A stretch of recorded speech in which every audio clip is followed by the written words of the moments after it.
Welcome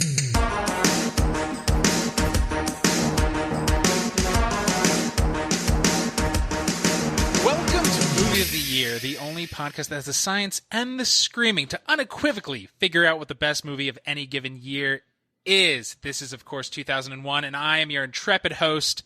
Many are my names in many countries. Mikius among the elves, Thronk to the dwarves, Michael motorcycle I was in my youth in the west that is forgotten. In the south I Canis, in the north Mike, to the east I go not. Accompanying me are my brave compatriots, elf friend Greg. Hello. Hello, how are you? You chose elf for me? That's fine. Elf friend. Oh, Your friend okay. of the friend elves. of elves, yeah. You are not nearly lithe or quiet enough to be. That's an what I elf, was I'm thinking. sorry. Yeah, I'm like kind of a stout, hairy man. I think there's a pretty obvious choice. I'm Gandalf the Greg. No, Gandalf the Greg. Okay, you know what? Allowable. And lest we not forget, my gardener, steadfast companion, and servant, Ryan. Hi. Thank you for that lovely introduction. I appreciate that. Thank you both for being here today. As you know, and now our listeners know, it's 2001, and we're kicking off our journey with the journey kicking off in Lord of the Rings, The Fellowship of the Ring. 2001, a movie odyssey, if you will. Whoa. You won't. Ryan? It doesn't seem like you guys will. No, I'm not going I will. I personally will not. That does get you a point, Ryan, and I will let everybody know. They will not hear the points. The points are quiet auction today Silent because of scoring. technological difficulties. But everybody should know to go over to our Patreon at patreon.com/EuroPopFilter to hear all kinds of bonus tent and get kinds of things, including why Ryan is starting off. It was with 5 points, now 6. Greg is starting off with 6 points, and me, the host, 3 points. Pretty good Patreon segment for a host. It feels so good to get a point. It's been so long, and I can feel it going through my veins. That's right, because you hosted it last season. You've been pointless. I did, and we should probably talk about that the board was all like, way too good of a job there, Ryan, and we do not want to break podcasting by you continuing, so we'll give it to Mike. Right. But you got tons Too of good, too points, professional. Ryan. You I were did. the highest scoring host of all time, if I remember But I correctly. gave them to myself, and that's a little different. Thumb was on the scale the whole time. Before we really dig into the nitty and the gritty of Fellowship of the Ring, I do want to ask you both what your general relationship with is. I am a book reader, but I only honestly Nerd. read the book when I knew the movies were coming out, because I'm that kind of guy. Like, I enjoy books, but if you tell me there's a movie that's going to come out based on it, I'm like, oh, I'm definitely going to check that out. Oh, if it's yeah. good enough I want to be a angry in the movie. theater.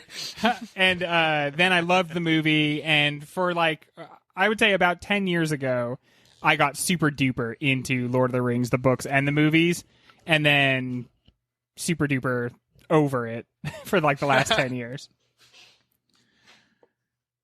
Ryan? I would say that I've never read the book. Before the movies came out, I only know people who had said that they read the book to be pretty much awful people. When the movie came out, it was, you guys can attest that it was definitely not my jam. Over the last 20 years, mostly because of you guys and your influence and your berating, have I become more into this sort of genre in various ways. But yeah, it was a major thing in pop culture that was just not on my radar at all. And when I went to see the movie, it was more, this is going to be a big cultural thing, and not like, oh, I'm excited that this book that I love is finally turned into a movie. You didn't want to miss out on the conversation. Exactly, yeah. So it was, in that way, it was a lot like Harry Potter or just stuff that I wasn't into, but yeah, I didn't want to miss out. Yeah. Yeah, this 2001, I do think fantasy started to be less beat-upable. Right. Because of Fellowship, and then Harry Potter, and then later Game of Thrones. For years I said D&D is the one thing you can still get thrown in a trash can for liking, and that's gone. I think that's very over too, yeah. famous popular D&Ders, and that's cool. Since then, since 2001, I have played D&D with both of you two, and neither one of you threw me into a trash can, and I got to go through all of the Game of Thrones stuff of like, hey, I like this even though it's for nerds, and then ultimately, this is stupid and I hate it. You know, like the same arc as everybody else went on. The same arc Which we is go on for all of these properties, right? Mm-hmm. First you love Mark it. of a true nerd. Yeah, then slowly hate it. And you would have missed out on so much had you not seen this movie, because it's an oft referenced movie, and then the follow-ups were as well. So you did have to see it to be part of the cultural conversation. I mean, it's crazy to me that like I thought of fantasy as this whole, there's a ton of authors and a ton of influences and a ton of types of characters, but the deeper I go into this world, it's not just like we're superheroes. Superman was the first, but then now we have Spider-Man and Batman and Hulk. It's sort of still like the milestone. We all return to this king. We all just say like whatever Tolkien designed is still what we do, and then we'll tweak it a little bit.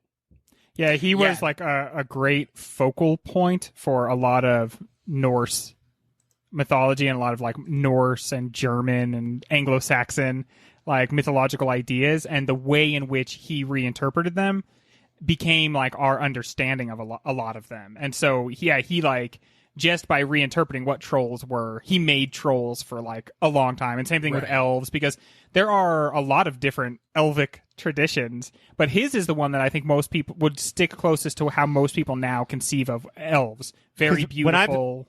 When I'm thinking about it, I think those motherfuckers are tiny and they're making toys. Yeah, and they're doing it all year for that one special day. The Santanic tradition of elves. Yes, the Carlos Santanic. That's so smooth. All his toys, smooth. I'm sanding these down. Yeah, I think, and it's the next person down after Tolkien for fantasy influence is maybe it's C.S. Lewis, but it was even more obvious that people are like, oh, you're referencing this. It wasn't like creation, it was like mix and match. But like other things that were huge when they came out, like I think people try to say, fuck Tolkien, I'm going to do my own fantasy. Like, is it Feist, Raymond Feist, Robert Feist?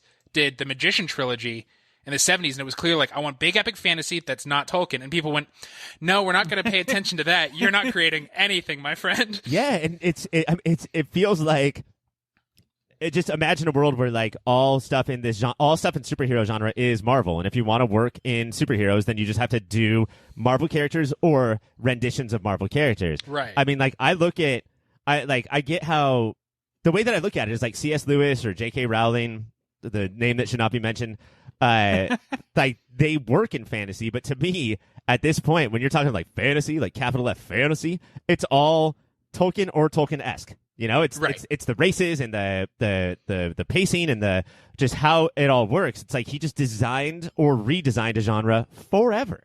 And really it's genius because it was just a lot of reinterpretation of existing things. I think what he did that set a tone that few have been able to match, though, is he didn't want to tell a story about one era of people and then not have the generation that came before them and the generation that came before them and the generation that came before them. So to write this one, what he would call romance, he made up like a whole world that was built from the ground up over so long, and you feel that sort of like rich backstory, and that changed the way I think we viewed fantasy. We didn't want it to just be so surface anymore. I mean, just like maps and books. Like there's a whole type of person, whole type of reader or fan that's like, if I'm gonna read a book, I need some maps in that book. I want some maps. Yeah, I gotta know where they are.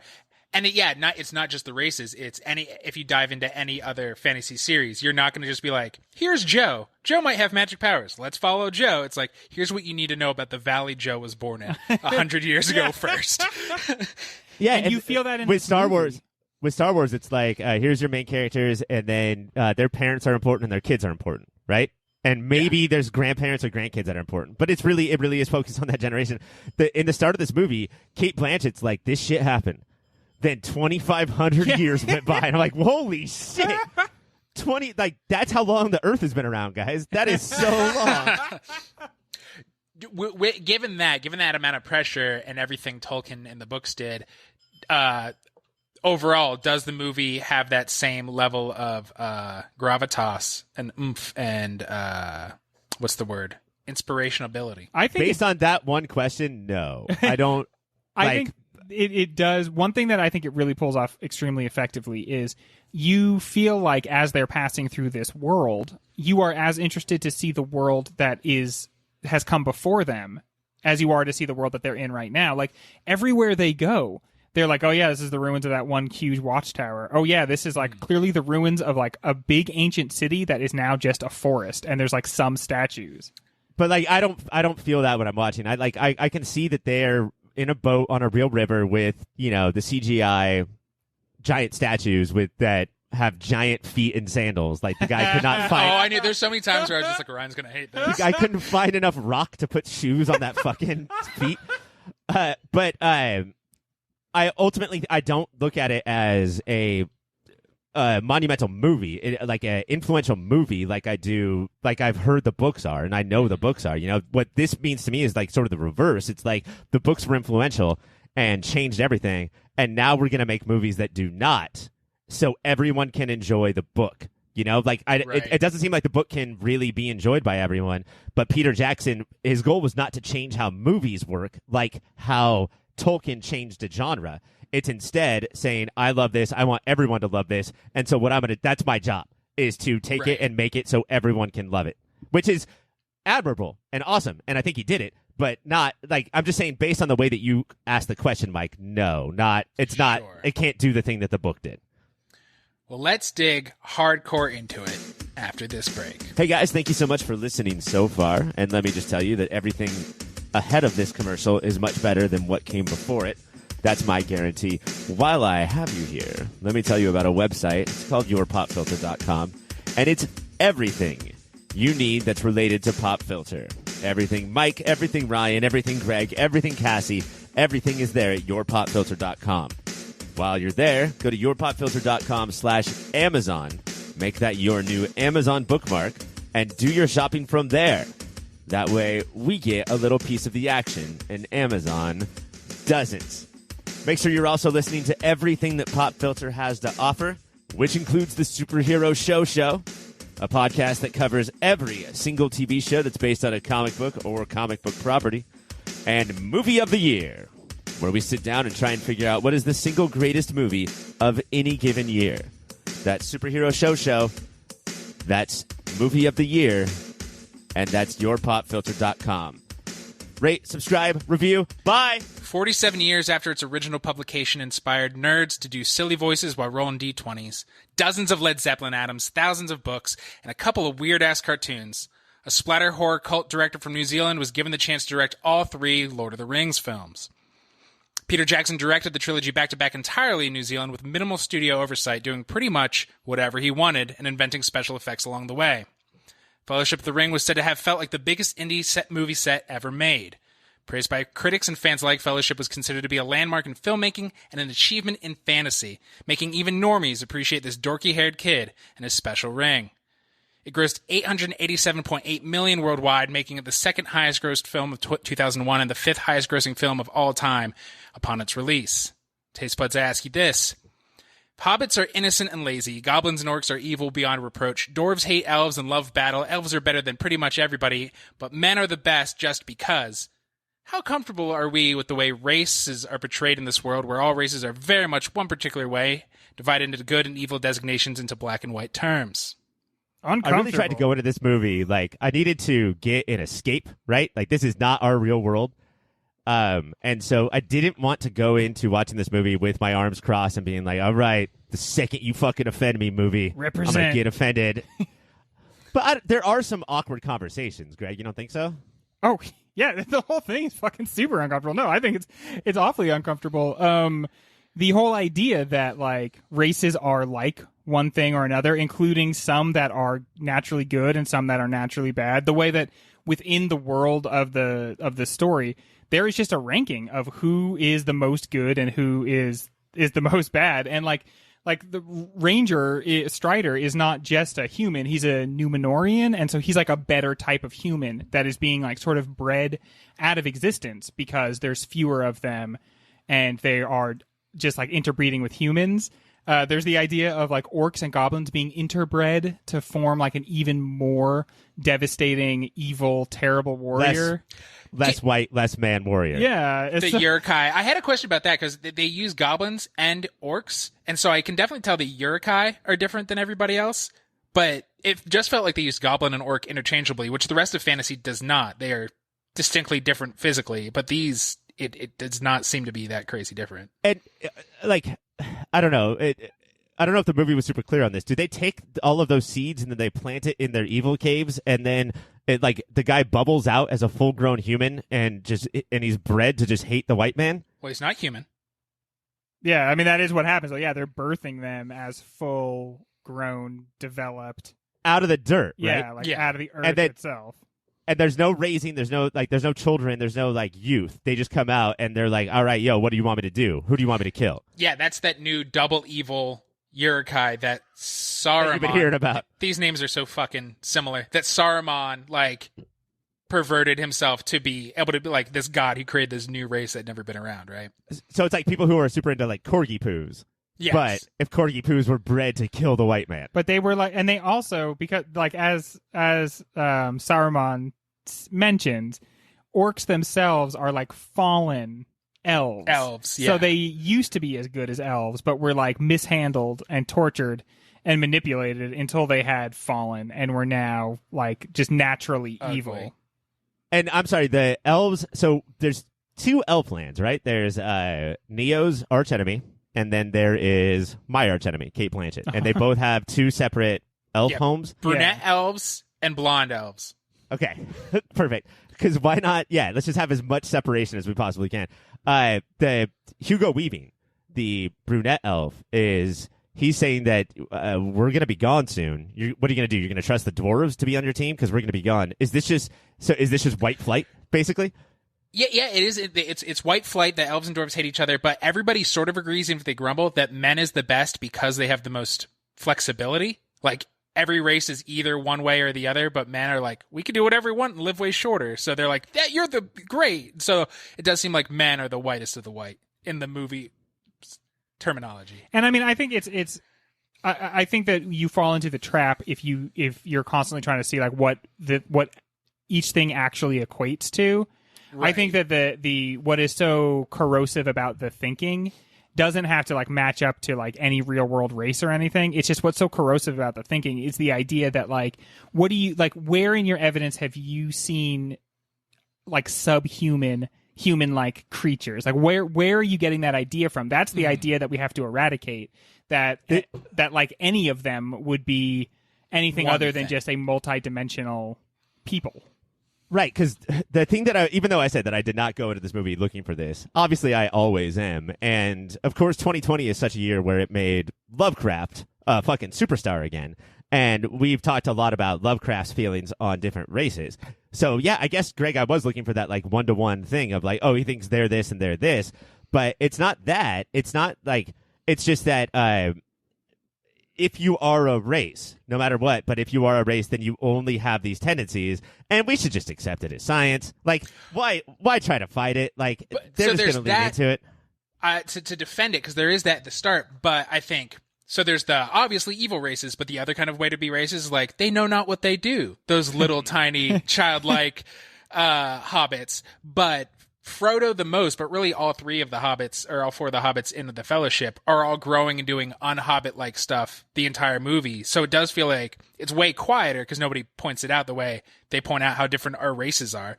But it feels like it repudiates that it's like, actually, no, if you just let people be people, whatever race they are, they will surprise you and just meet the moment. So it'd be great to have like a goblin who's like, can I join you guys?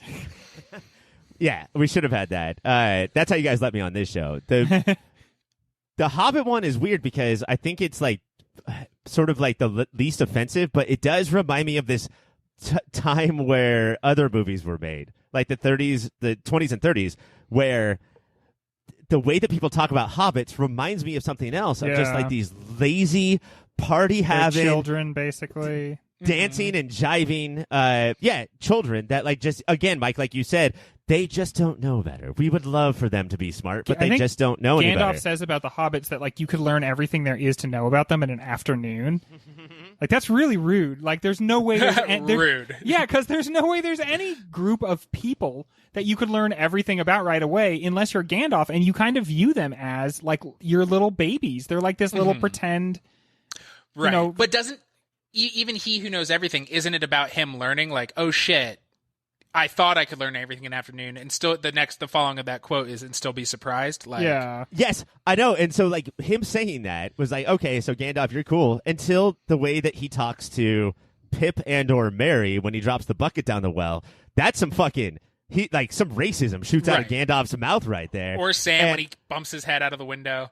Honestly, that's classism. He really does feel like, well, Frodo's one of the good ones. Yeah. He can change, well, but you three will always be We hobbits. can't forget that Frodo and Bilbo are they're lords. They're like basically rich people. You know, I mean, they like. Oh, interesting. You know, and Sam is like a working class person, and the other two are like working class people as well. He's like the richest person that lives in his town. Is that why they all do learn how to fight, and they're kind of courageous, and he is the weakest of little simps throughout the whole fucking movie? He's a little lordling. And well, because his whole thing is like, don't get mixed up in the fight, so you can have the ring. So he's just always like moving from place to place, trying not to get too involved. But that's why like all the relatives come to his birthday party. They're all trying to get his stuff because he has like that house. There's like a ton of money in that house itself. You know, it's good property and everything. So you can't forget that it's a story of like a little rich boy, really. Yeah, I don't think the movie really lets you in on that. I kind of assumed all their hovels looked like his. But doesn't it seem like... Yeah, I thought that Frodo and Pip and Merry were all on the same level. Yeah. Doesn't it seem like Sam is his servant, though? Oh, Sam for sure. Sam seems different than... The other two seem like his buds he grew up with, and Sam is his... Well, Sam is the ultimate simp, and it's not because of classism. It's just that he's in love, you know? Right. Like, and I know that's a tired thing. No, they're but, straight. like, I think it's pretty clear right away. The first conversation you hear them having is about how they like girls and they want to kiss Rosalie them. Mr. or Rowling, whatever? Yeah. but I didn't want to bring this up. I didn't think that it would be as obvious when I rewatched it, but like, goddamn, that's just there. Like, if Sam's not in love with Frodo, he's in love with He's definitely the his idea wife. of a greater cause, and like he's so dedicated to that. Like at one point, towards the end, he just commits suicide. Like, oh, if you're gonna leave me, I'm just gonna fucking drown I'll fucking myself. drown right now. I won't even try to swim. That's based on like the relationship that English officers in like the English army around World War I and World War II would have. They would have like they would be an officer, and so they'd have like non-ranked. Non-enlisted officer, yeah, or enlisted officer. That would be officer. like their like servant, but it was often described a lot more like by T.E. Lawrence from Lawrence in Arabia as a lot more like a husband and wife situation. Like this would be your Smithersy? boyfriend, that like he also kept your boots clean and you smooched He him. better. Yeah, very knight and squire. Yeah. Right? Do you guys think the race comes into play with like there's a definite moral certitude throughout the movie? And do you think that makes it an enduring story? Or like in 2020 eyes, does it come off dusty and old? Because it's so moralistic, because it is a struggle of good versus evil. I mean, it's refreshing. Like Ryan, you said you wanted an escape. And in being a fight of unmitigated good versus unmitigated evil, I do think is refreshing because the times are a lot grayer at the moment for I think anyway. Gandalf style, yeah. And when like really the only like story thing that happens, like the only plot point, right, is when Gandalf is stabbed in the back by his best friend, and the way that like the only like telenovela-esque part of this movie is when that happens, and the way that works is Saruman just straight up saying, I was good and now I'm evil. You know, there's not even that like that classic Facebooky, I don't know, if you look at these memes, maybe they have a good idea, like maybe we should do this. It's just like, I was good at, I don't know if Saruman's evil or if he wants to win, but yes, both, because he says Sauron will win, I don't want to lose, therefore I will do whatever he asks. Also, he's clearly like Starscream or Destro style. Like he's gonna like he wants to be the real Lord. Yeah, because he's trying to conspire to get the ring himself. He's thinking. Right. Can anybody guess when Greg was born? I think to the day. But you know, I mean, so it's hard to know what he is ever doing because he's ultimately just playing for himself. You know, he is a very powerful wizard, and they are always running the danger of sort of like suddenly just trying to grab the controls, you know? Which we have the reverse of later when Kate Blanchett's like, oh, I passed the test. I fucking lost my mind, but only for 30 seconds. I turned into a cartoon from the early 90s for a second. We lost all time on money and good CGI throughout the rest of the movie, so we had to do this garbage. we saw the budget go down to zero throughout the movie, and then we saw that. What did that make it laughably stupid or actually way scarier? I have to say the movie is walking the razor's edge of losing it in terms of like it's being so sincere and it's often pulling it off. That is a moment where it definitely loses it and you're like, no, this is actually dumb. But I think ultimately that weds you more closely to the movie because you have accepted so much gibberish up to this point that when you finally are like, no, this is too much. I think this is stupid. I feel like I'm watching somebody else play D&D. I swear, it's in that moment when you're like, no, this movie is being dumb. You're like, I kind of like it. I like that it's dumb. And also, like, I've already committed 2.5 hours at this point, so fuck it. Can't turn it off now. Better love it. The reason that it's dumb ultimately is because an hour before that we have these what I will declare, this is not a Moody, but it should be like moment of the year. We have already seen what Bilbo does when he sees the ring, right? And the face that he gets, and that is that was burned into my mind more than any part of this entire trilogy. Galadriel does not have the effect of what Bilbo like large this Marge fucking style, right? Yes, large Marge, heroin addict. Yeah. Just freaks out for 1 second, and then he's so sorry. But Frodo My bad. is never going to forget that. No, I mean, that's the face Frodo will see every time he falls asleep and or comes from now on. I guess I'm Frodo then. Call me Frodo. I always do. We have to take a break, and when we come back, something a little different. Mount Rushmore! That song does, of course, mean it is time for Mounted Rushmore. In the real world, Four Presidents nobody gives a shit or remembers for any reason, but we've decided to turn it into something cool and magical. And so Mike, I got to say right now, you sound like a shining beacon of hope and like excitement, but this is the worst part about the job. Every week for like, it feels like the rest of your life, you have to describe that Mount Rushmore has presidents on it, and you get so fucking sick of it, dude. You don't want to do it anymore.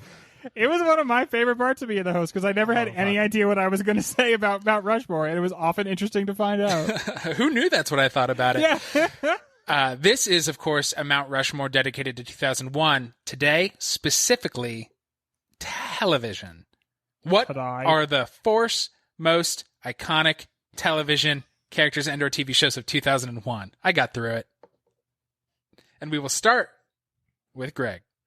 I love it. Okay, starting with me. Let's see. You want that Slammy D. You want that Slammy D so bad because it's going to be you. Okay.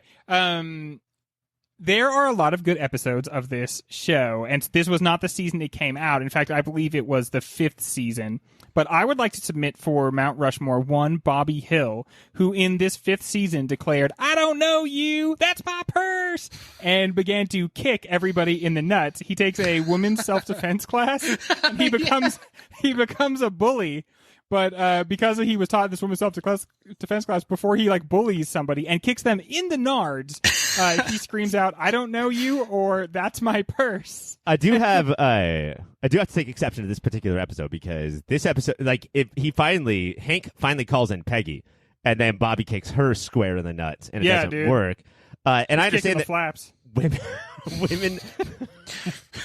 Which can't feel good, like, right? Women don't have nuts, but they can't just handle it as if you didn't kick them. Right. Like, yeah. It's not armor down there.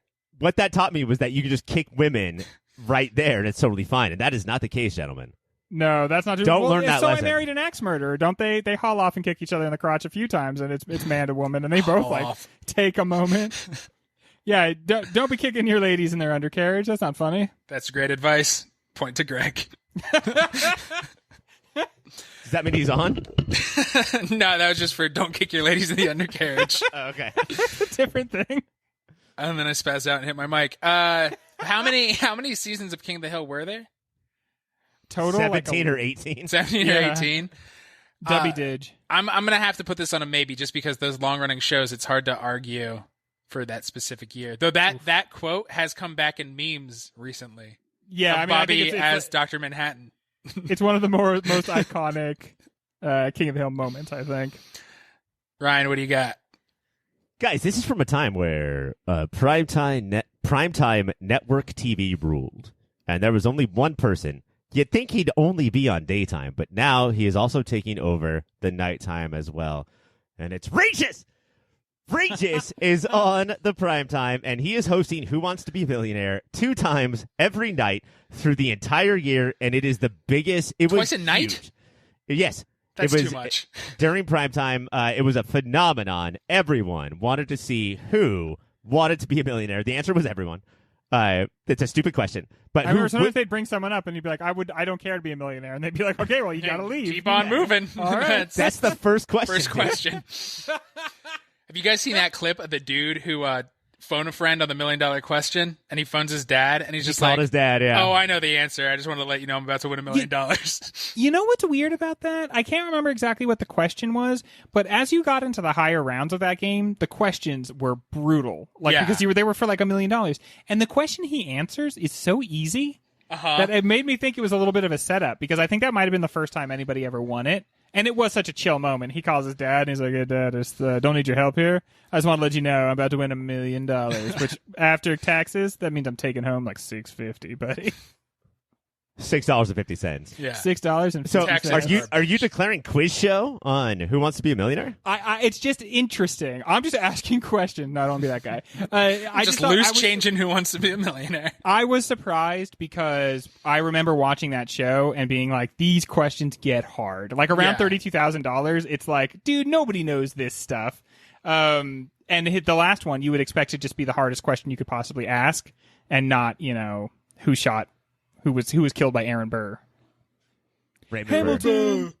I hate to do it, but Ryan does get a point. Regis is on the mountain. Greg, win This it is back, awful. baby. Win it back. Yeah, that was such a good one. Also, Mike, you're going to be the host of like this entire season, and I'm probably going to be a panelist on most of them. Like, I'm probably going to get some points. You're going to hate it every time. No, it's for Regis. I don't like his loud voice. If you don't like Regis, that's egregious. Okay. I had another season 5 thing here, but I think okay. 2001.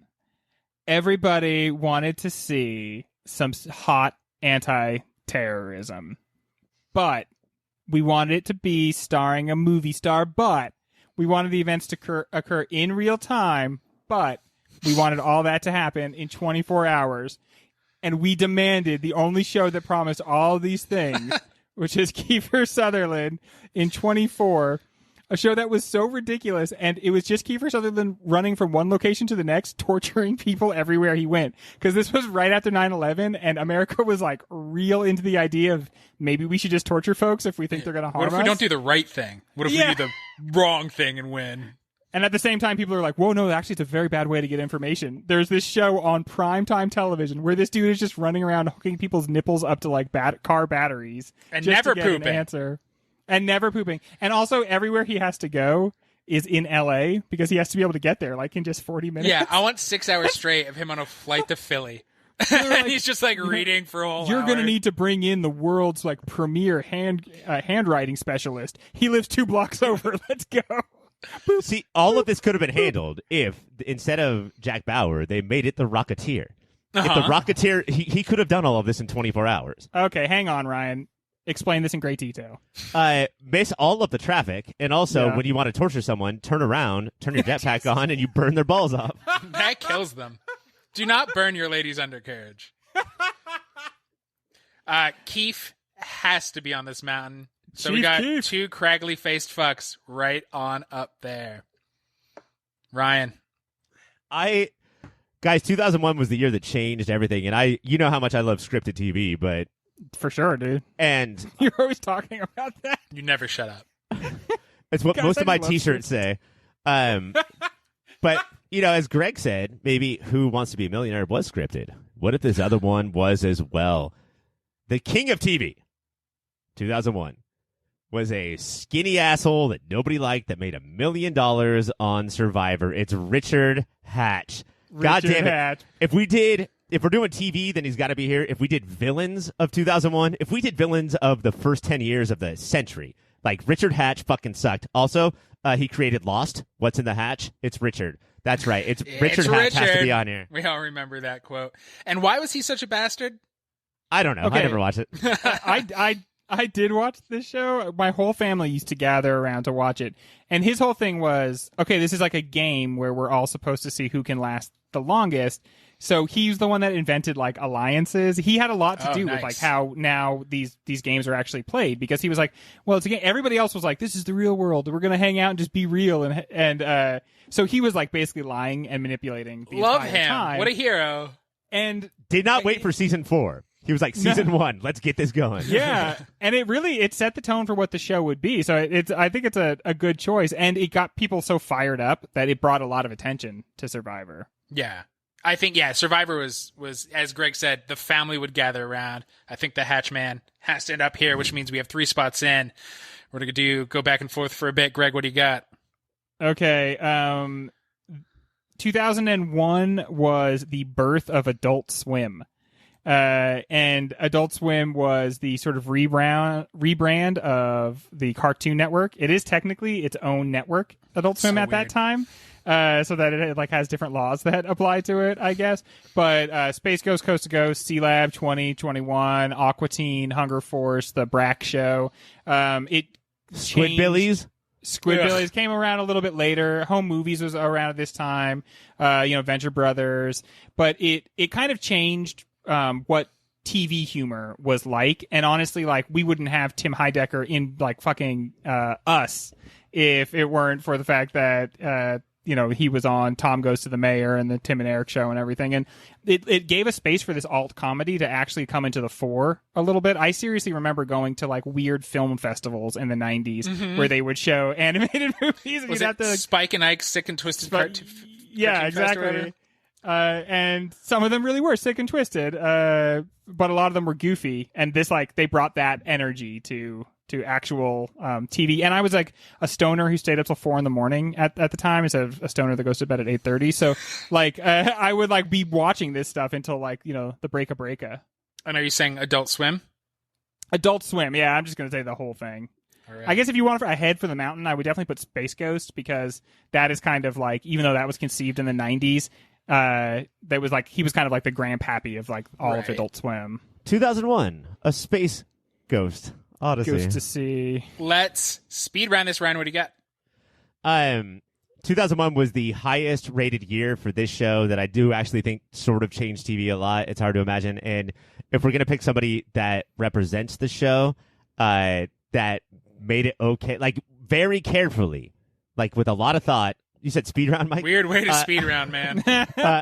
Very carefully made it okay to, like, we all laugh at the same things and not in an offensive way. It was Sean Hayes' Jack from Will and Grace. I think that once he hit the big time, that Sean Hayes just sort of owned the year, and it wasn't just Jack 2001. It wasn't like very offensive, limp-wristed, right? Horrible gay jokes. Personality, right? I think that Sean Hayes meant a lot in this year.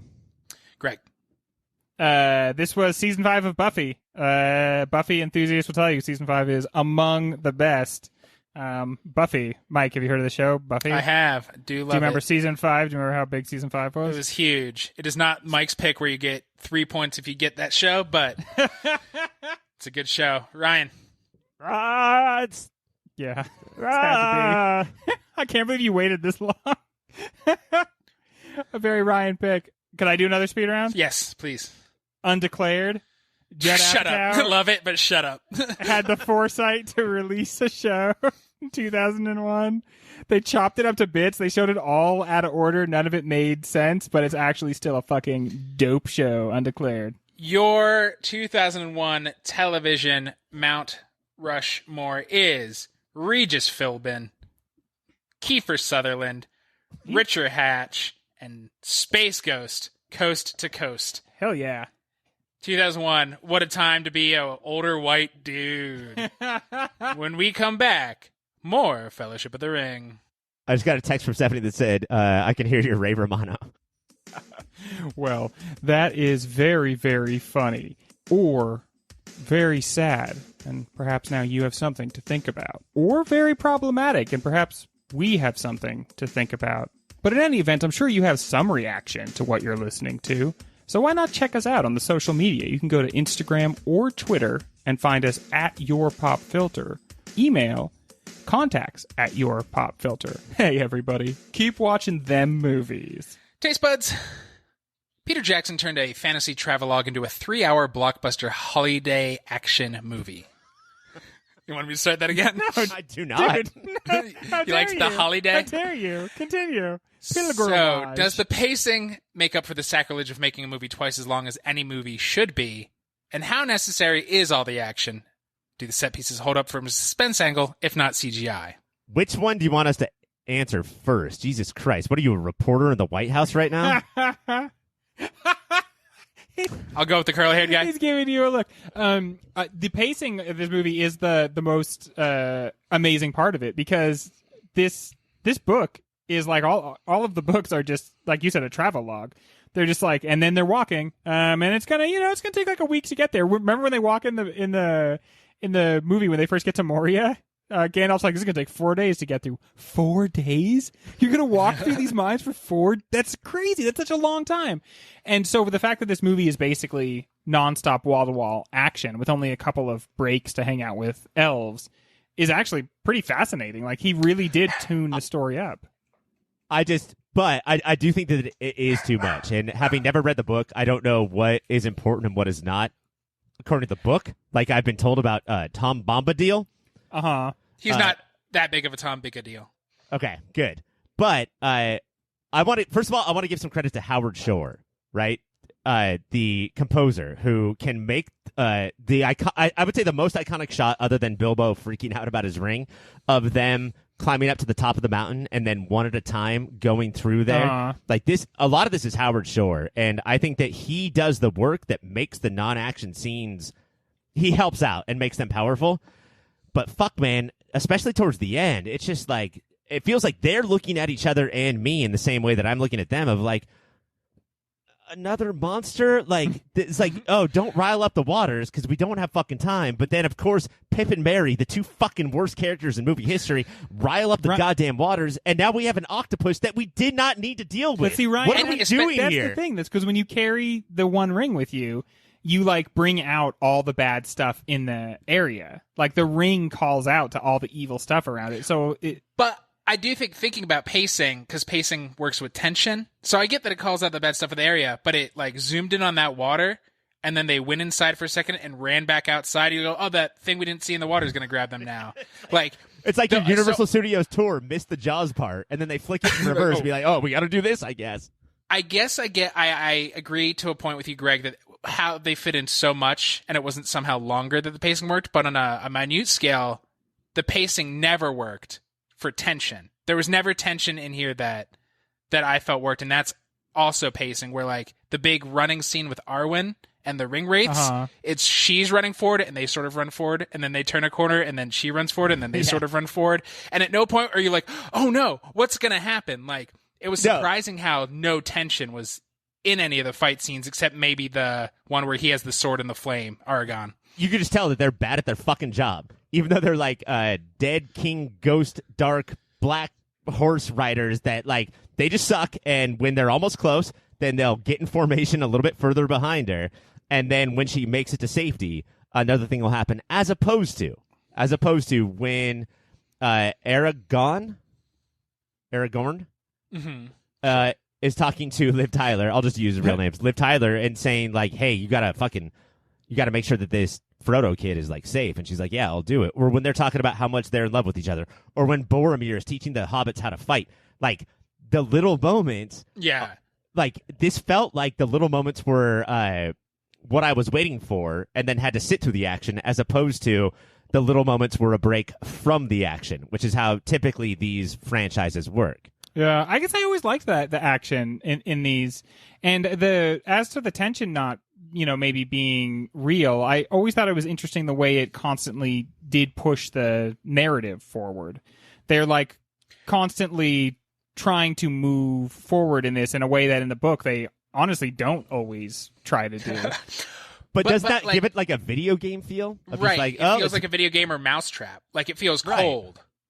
And then they're often not moving forward because they're deciding to do things. It's just like, well, the clock ran out on that scene, so the big boom from another room had to happen. And I get how the ring brings out the evil, but do you know whose job that actually is? It's screenwriters. Like, that's what they do for a living, is bring out the evil at appropriate times. And we're so engulfed in like the mythos and like the past and like all of the shit in this story that when we meet some random fucking octopus or by the way, a giant ogre who, when hobbits hop on his back, looks just as bad as Harry Potter. Like, it's that is just as bad. I want more Saruman or the big eye or the guy with the helmet. Like, I want stuff that actually matters instead of like, oh yeah, there's fucking evil creatures everywhere. Mm-hmm. Yeah, but like in the instance of that, like of the troll, like they're being attacked by the same bad guy. Like everything in Moria that they face is being directed at them by their same villain as like before. It's all Saruman sending bad guys to get them. So that seems, I know, but like that sounds like Resident Evil though. Like that sounds like some more. Let's just some more. Yeah, I think it's intrinsically a story about how you get from one place to the next. So I think that like you can't tell this story and not have them traveling. But to have so much traveling, it I think amping up those character moments Ryan talked about. I would love to really be able to tell somebody how Boromir is different than Aragorn, other than one is like, no thank you, ring, and one is like, yes please, ring. Like, if you're gonna do that, I mean, Gimli and Legolas are not characters. They're not people. And at least in this one, I remember them being really fun. In my memory, they were always like competing and like, I killed one. How many did you kill? And just laughing about murder. And in this one, thing. like everybody other than Merry and Pippin are pretty personalityless. And Gandalf, I guess. And also and those two have the worst personality. If you're going to do that travel and we're just going from point A to point B, you want to hang out with the crew. Like, wouldn't you have traded any action scene outside of like maybe 2 or 3, like the Balrog, the fire demon, that's got to stay, right? Like that's a home run. But any other action scene with them sitting around the campfire being like, oh, Aragorn loves the elf lady, mm-hmm. and then them all going, ooh, that would have been so much more impactful. To know what is driving each of them, other than, I was told to be here. I don't know. What are you guys up to? Yeah, I think it inherits a lot of that from the novel, which it doesn't mean that that's how it has to be told. But you know, the books are like a romance. They're like an old English, and so they have the pacing of that. That doesn't mean you have to make the movie that way, obviously, but I think while making it move a lot quicker, it still manages to have the feeling of a picaresque travel through this world type story. I think it manages to form a little bit of a happy medium there. With that, with the pacing, and you keep saying it's like romantic English, that makes sense a lot. Like, the movie starts off with like what feels like a half an hour prologue. Yeah. And that feels very romantic. Did that set the tone for you guys as a film, and you're like, I know what I'm getting strapped into? Or did it feel like, well, this is for the people who read the book, so they get to sort of see those scenes, and I wish we were just in the movie? I don't know how I felt in 2001 in theaters, but this time, like, it's so nervous about how, like, I'm going to have to do this on a podcast, and I'm going to have to, like, outlast fantasy nerds Mike and Greg. I loved it. I did not think it was too long. I remember it gets a lot of shit for being too long. I thought it was awesome. I think it's because of Cate Blanchett. I think it's because there's a really good... That's the best pacing of the movie, where it's like, and then, and the and-thens hit in perfect points. I thought it was awesome. And I will say, think about it, the demands of characters. The guy who, I'm sure there's a name. Greg, do you know the name of the king who actually cut off Sauron's fingers and made him drop like Martha's pearls? Oh, it's like Isildur. Isildur does not look like a hero. Mm-hmm. He looks scared shitless, and it was an accident. That's and I was casting. like, that is dope. Yeah. Like that, and nobody brings it up. There was just like this quiet little moment they let us like subtly sit part in. of what I when think we is, get to, because Hugo Weaving tells the story later, right, of like what actually happened, and we were like, yeah, we knew, we saw his face. Part of I think what the movie is exploring in kind of a subtle way, because no one ever like talks about it necessarily, is like how fascism relies on an aesthetic, and how to establish that aesthetic sometimes you don't do the most pragmatic things. And what I see in the evil in this movie, and it's very convenient because it often means that you're not doing effective things, you're doing showy things, and so that's good for a movie. But like the in that scene, for instance, if Sauron just like delivers a killing blow to that guy, it's over. But he reaches down because he wants to pick him up because he wants to make some sort of show of what he's going to do with him, and that's what undoes him. And those ring wraiths, can you think of a worse like band of like troops to have than 9 different kings? And you send them out to do things, and that's why they do suck, because they're like, you would never send out the 9 leaders of a country to go try to like get some stuff done. And they don't work together. No. Like, they could become a team and, like, get a lot of shit done, all but they care instead they're about all is just, the like, aesthetic. 9 individuals. They want to come in through. Yeah, they all like to look gothy Yeah, and dope. and just, like, go through the stable and be like, that's not the scariest horse. Uh-huh. Bring me your scariest horse. and then make it bleed a little bit. So I think without hanging too much of a lantern on it, it really is about like how that is a weak form of trying to impress people, and that it will be in the end the weakness of fascism is that it will always try to adopt more of an aesthetic than it will an actual like belief system. So that is awesome, and you did get a point for it. But I do think that you're giving the movie a lot of credit because there's nothing else subtle in the movie. Yeah. So to be like, well, that's the subtle part of it is. Yeah, I think it does. I think the movie does speak on a number of different levels, but I think the most present one is that it's a big dumb action movie, and the way in which it's a big dumb action movie, I think, is kind of true to the history of the whole fantasy genre, which does go back all the way to medieval times. But like Dinner and tournament. Pepsi available. And so I think it. You have to have the action sequences in there. Maybe they're stupid and eye-rolly, but I think that speaks to its more like groundling, for everybody, for the common man style version of the story. The other thing that I saw too, and Mike, I understand what you're saying. Like, it cares not for subtlety, right? Like, it really does want to have people eat as much popcorn as possible for the 3 hours, and I appreciate that. Like, I definitely love that. But the Ring calling to its creator, like it just wants to get back onto the finger of the person who created it, is something that like I think that part is bullshit. I think what is actually is like the Ring wants to get onto the finger of the person who wants it, and the person who wants it is a piece of shit person. Like right. if you're going to stand up and say like, oh, I should be in charge, what kind of person are you? And I think that's how you sort of decide evil. Like, there's people who are like, I don't know, we should all be in charge and have fun. And then there's the people who are like, give me that ring and I'll fucking let you know how things should work. And that's it'll be good, of course. That's origins of evil right there, right? Yes. Unfortunately, that's all the time we have to talk about the origins of evil. When we come back, we're going to test your knowledge. Trivia.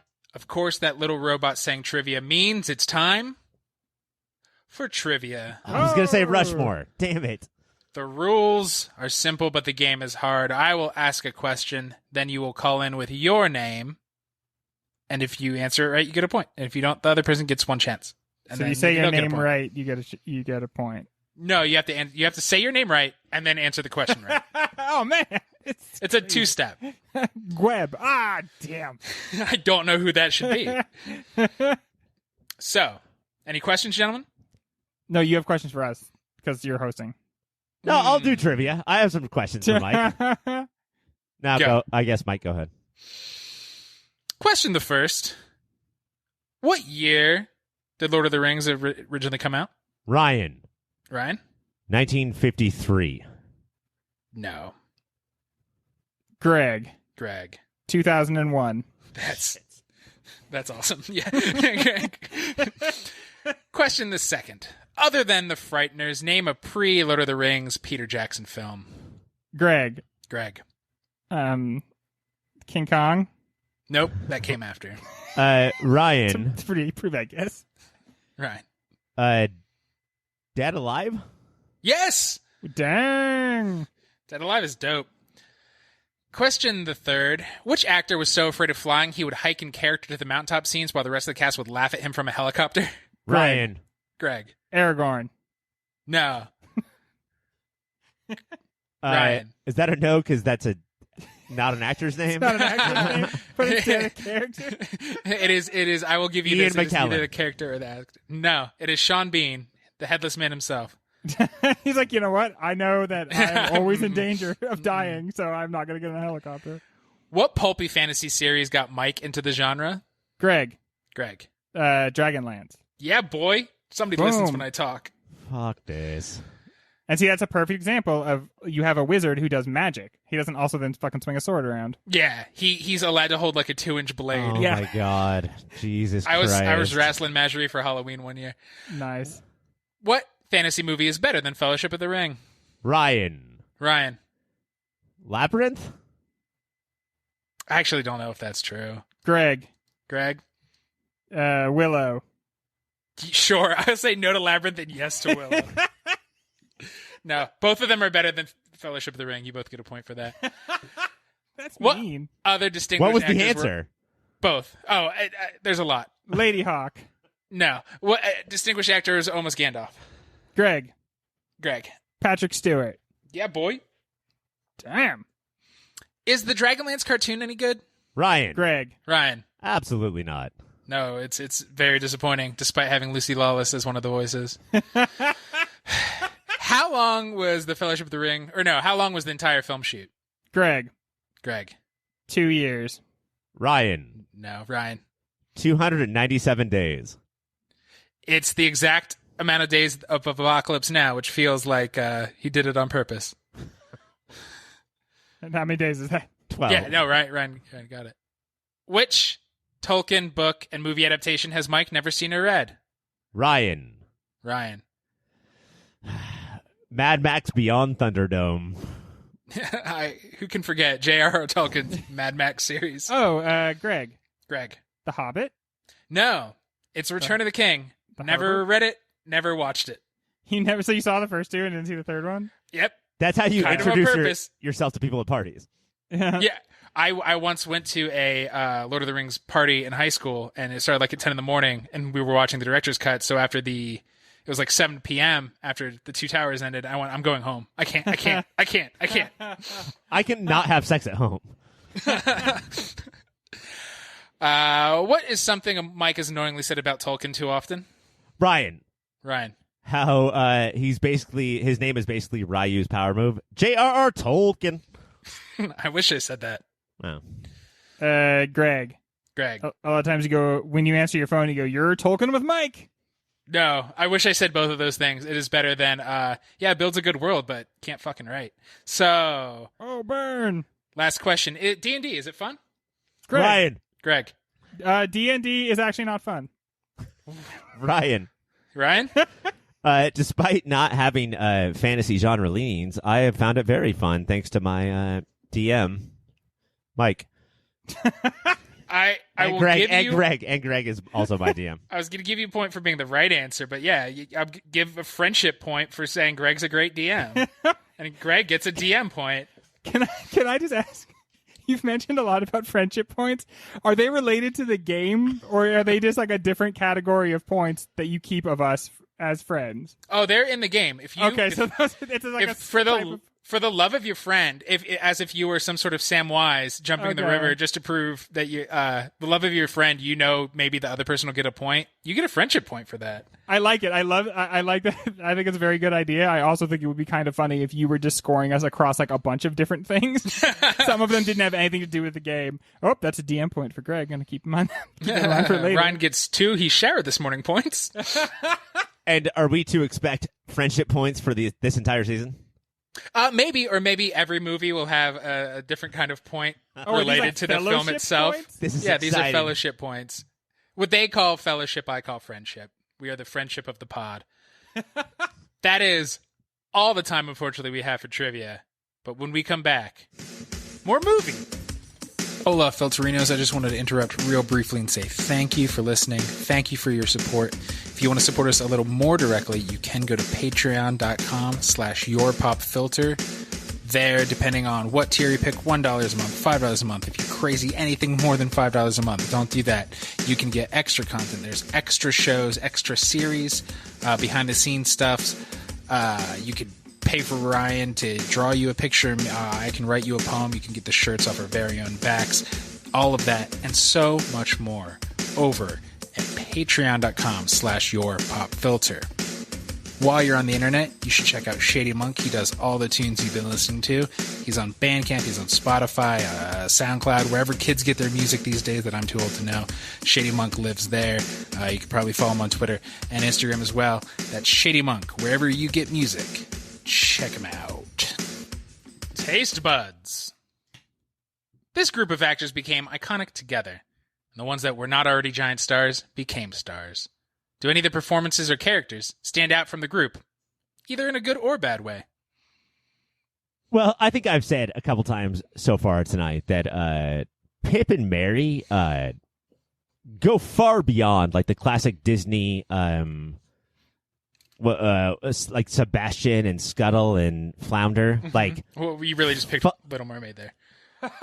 Fuck these two motherfuckers. Like they're so dumb. They're not funny. They only cause chaos. They are screenwriting like fucking mattresses. Like I hated them. I don't remember them in the book at all. But it did. So Peter Jackson, pre-Lord of the Rings, his humor is a little zany. It's a little out there. He did like gore was not for horror. It was because look how bloody he is. Isn't that hilarious? And it does feel like with this movie, he went like, well, I know I can't do my weird New Zealand thing, so I'm going to put all my slapstick love into two characters. And it is the weird New Zealand thing the thing that Waititi did in Ragnarok, where it just had that rock monster just delivering straight up New Zealand comedy the entire time. Yes, exactly. He's talking about freaky circles. Fuck off, Ghost. Fuck off, Ghost. And yeah, I think he tried to do it, and it tonally and annoyingly, you would kill them. They're the Gilligan of this group. They are not helping. I mean, I did not relate to this movie anymore, other than when Bilbo saw that ring and he went a little large Marge. When Pip and Merry found that hiding spot, and Frodo was like, "No, I'm not. I'm not going into that. Like, I'm gonna run out into the monsters instead of like be with you guys for one single more second." It does not sound like either one of you guys like this movie, and I only mention that because you both. I feel like you both have said that you do like this movie, or maybe Ryan, you said that you did it, and Mike, I'm not sure where you stand. Being coy. You don't want anybody to know just yet what your opinion is. On the podcast about this movie, you're gonna be coy. Nobody will ever know. I'll never tell. Ryan, I almost feel like you are not fully become a big enough dork yet to like. There are just some things in this movie that are so dorky that they really are for old school dorks, and I think these two characters might be part of it. It's just like really nerd, kind of like less funny humor. But like when we get to performance and character, like this is where it gets interesting because I love big budget blockbusters, and in 2020, like I have not gone to the theater to see any of them, right? And I love when people sand down genres that are too genre-y, like Denis Villeneuve will not do for Dune. Yeah, hell yeah. Peter Jackson He'll definitely ramp it did up for this. No, he's gonna ramp it up. And like the escapism and like Peter Jackson, I think so much of this fucking ruled. But there's so much terrible, and I think that Pip and Mary and Boromir, if I could throw out a third thing, were part of the terrible. Just fucking, what the fuck are we doing? Okay, what about Second Get the hell Breakfast? out of the movie. What about Second Breakfast? Didn't you LOL at that part? Didn't you enjoy that? No, it's just more like, oh, they're fat and lazy. Okay, when the this is for both of you. When the movie starts off and you're in Hobbiton, are you happy as the viewer of the movie? Is that fun for you? Like, are you enjoying watching all of these? It's cute. It's running around. You're getting like it's very idyllic, and you already saw the prologue, so you know what is going to ruin these furry little freaks' life. And it's fun with them like. Everybody's reacting to Gandalf in different ways. There's a lot of school marming, like shaking their fingers at him. But there's people like trying to hide that they love him, and then other people like openly like, "Thank God somebody who has fun is here." Why are they so excited for Gandalf to get there? Because all he's going to do is become principal of the Shire. No, he's going to get drunk, smoke weed, and light off crazy fireworks. Yeah, dude, that's the thing. This part of why I love Fellowship over all the other ones is that it has Gandalf the Grey. And Gandalf the Grey is so cool because he's basically party angel. Like, he knows he's got this really big job that he has to do, but in the meantime, he wants to like get high and hang out with cool creatures and just like Shit, Mike, he's Summer Greg. Dude, Yeah, Gandalf the Greg, for sure. and I've always been very endeared to that whole part of the movie, and I think and of the books too. Like, my favorite part of The Hobbit and of Lord of the Rings is seriously the beginning part where they're just hanging out in Hobbiton and it's like talking about how cozy and warm it is. I've got this middle ground of like Gimli and Legolas, right? Like, I have no feelings towards them, and I How cannot could you? believe. They're neutral with 2 lines each. Yeah, they're like, what are you, not handsome? Because I'm very handsome. And then Legolas would say something. They're the middle ground, and then everybody else like is far above or far below. I either loved or hated everybody else. Yeah, That was surprising to me. Like Balrog, fucking awesome. I've never dude. seen a That guy Balrog could act hang so out. hard. I feel like the best that you get out of Legolas and Gimli does not appear in this movie. They're not really bros yet. They kind of become bros in the second movie, and that's one of the few things I think that improves as the series goes on. This one does feel like it wants to play with archetypes more than characters, which gives less for the actors to do, because there's basically are all just screaming what their race believes in the Fellowship, and Dwarf. out of nowhere, Gimli just yells, "I would never trust an elf." Like, it felt They're like all Raiders fans. the Avengers scene with the Mind Staff is starting to warp them, because that's Yeah. what it feels the ring is. But everybody's line in that Avengers scene lets you know who their personality is, what their character is based on, and that same scene in Fellowship is, I'm screaming racial stereotypes, and then, you know what, let's cut the dialogue out because I didn't actually want to write this scene anyway. Can we get to someone else real quick? Let's talk about somebody who's good, I hope, unless you want to talk shit on somebody else, Ryan. No, this is bad. I would say that my favorite working actress is in this movie. And I'm already on record Liv saying that I Tyler. love the intro narration. Guys, let's have a guest on this podcast whose favorite working actress is Liv Tyler, and just see what their life is like. But when we meet Galadriel at the end, and I'm going to blame it more on dialogue, like screenwriting, than like performance, but she just speaks in narration. And I think it's really bad. Like, this is what makes the movie feel like not for me, not for mainstream, but like it's nerdy as fuck. I don't think Cate Blanchett helped move this towards like this is a 3-dimensional character. It's like, I am also narrating now. It's like, what if you met the guy who in the Super Friends cartoon who says, meanwhile, what if you had to hang out with him? Do you remember? Meanwhile, beats fucking here's a terrible. Pepsi. Do you remember in Joker when in the Dance of the Bells, the part that nobody ever talks about, but I think about all the time, which is when the cops look at what he's really doing while he's doing that dance, and you see the perspective from the cops, and it's Yeah. just Joaquin Phoenix going like, kind of like pumping the air, and you realize like he doesn't look anything like, and of course that's the whole point of the movie, right? He keeps thinking he looks cool when he really looks like he's just standing going. I think you have to see the movie from the perspective of Joaquin Phoenix for Lord of the Rings, and not from the perspective of like the real world, because But no, like, I think Peter Jackson worked so hard to make Gandalf and Frodo real-ass people. Yeah. And not people who spoke in this way that we speak in fantasy literature. But, like, Peter Jackson was like, no, let's write this dialogue like this. And then Cate Blanchett comes in, and it is, all right, fuck this movie. Like, what is she talking like? Yeah, so many of the actors talked about how like they learned Elvish and they tried to read so much. I wish they did more character studies. Like, what does my character actually want here to give some life and humanity? And I know most of them aren't humans, but it'd be nice to have humanity in them. And I do think, I think Ian McKellen, there's nuance in his Gandalf, and I think Aragorn, Viggo Mortensen, which is also a fantasy name, he is not just your normal hero, even though they still throw like you're a surprise prince at him. I'll give Ian McKellen the fucking Moody right now. Like, best supporting actor is done. Like, I don't want to only talk shit. Like, he is absolutely incredible. There's other performances that like don't really find the line of like high fantasy, high blockbuster. How does young Elijah do for you guys? I thought he was good. I thought like he just has to open his eyes and his mouth a lot, and I think he does a really good job. I think he does a good job standing in for, you just see him experiencing a lot of stuff.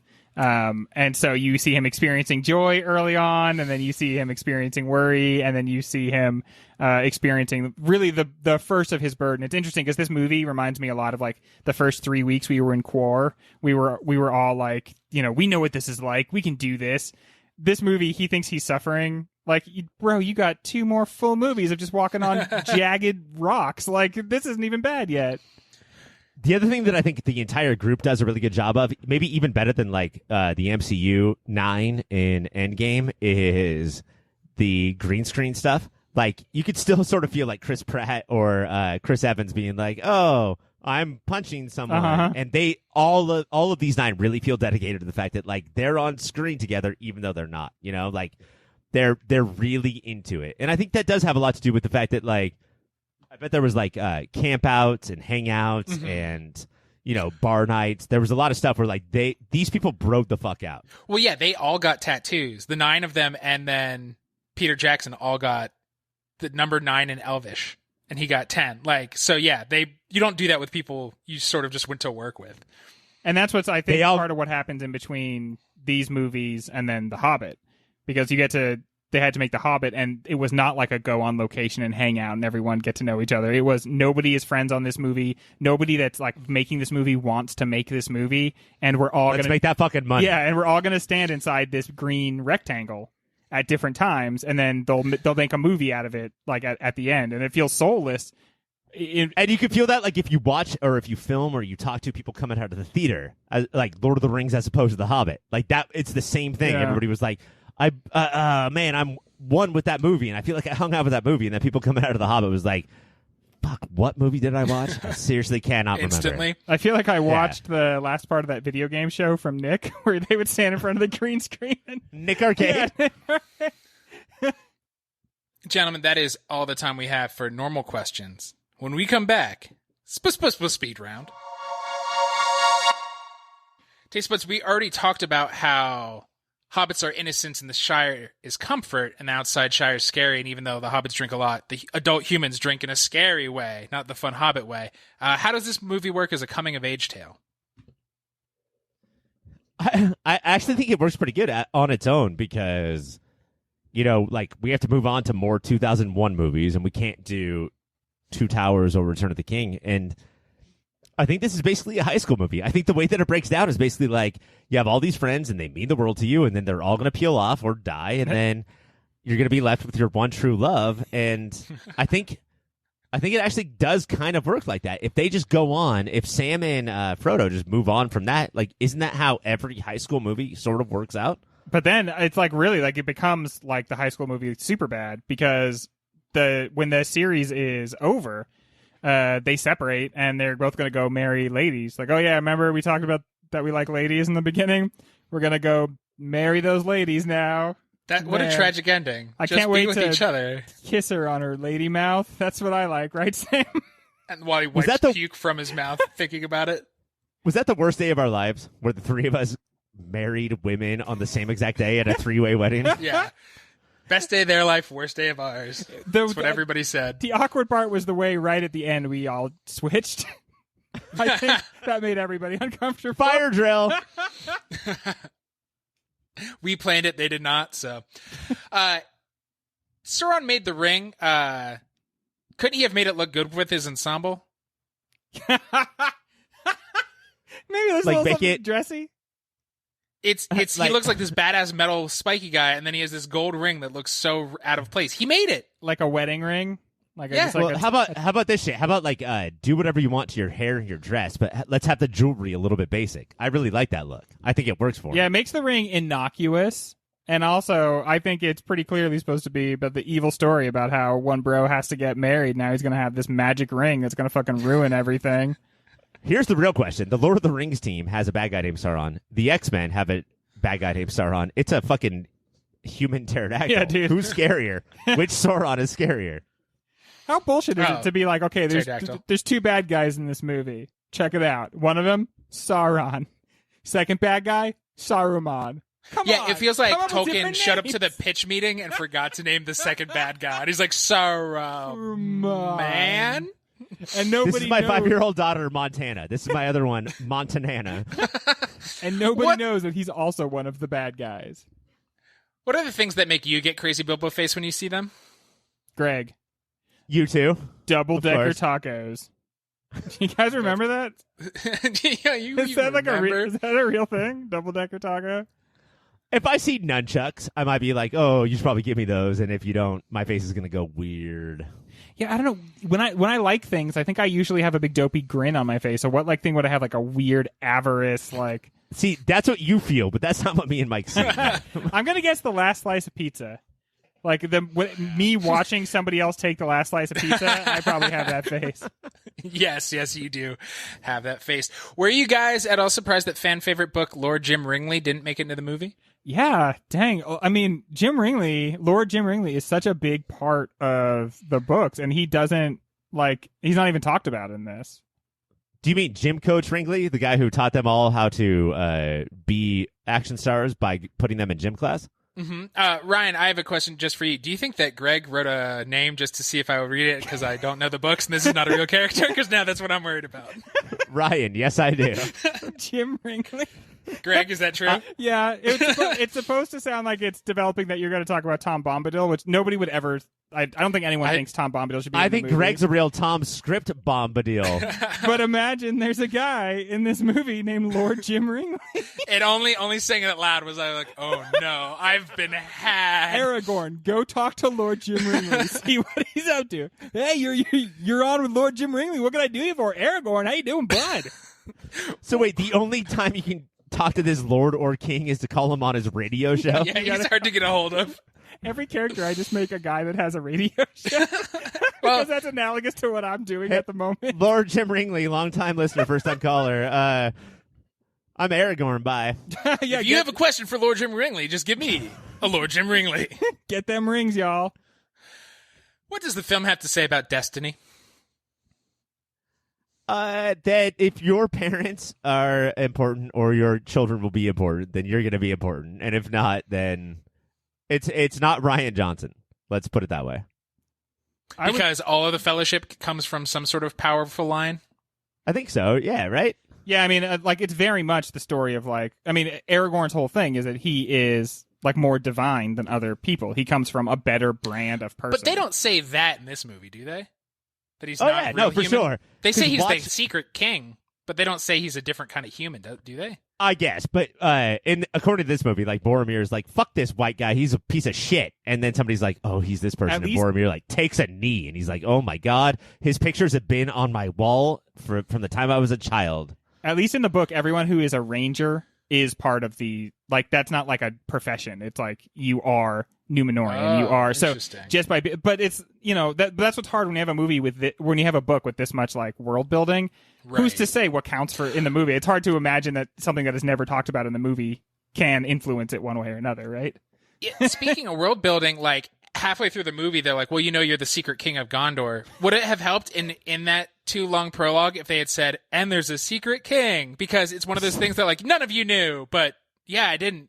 Because I didn't know that was a thing we were supposed to be looking out for. You didn't foreshadow. No, because my least favorite thing is previously on this show that you're watching, and then they bring up something from 3 seasons ago, and you're like, oh, okay, Yeah. So that's gonna be clearly the case. You in haven't seen this episode. guy in a while, and you're like, oh, okay, I guess he's gonna come back. Do you guys know know if most readers of the books before the movies were pissed off at the movies? Oh yeah, Everybody remember, was pretty stoked about it, right? Remember, I think most people were pretty stoked about it. But do you remember? There's in Parks and Rec, Ben has that line. He says, Lord of the Rings, and don't even start with that because I didn't like Peter Jackson's interpretation. It is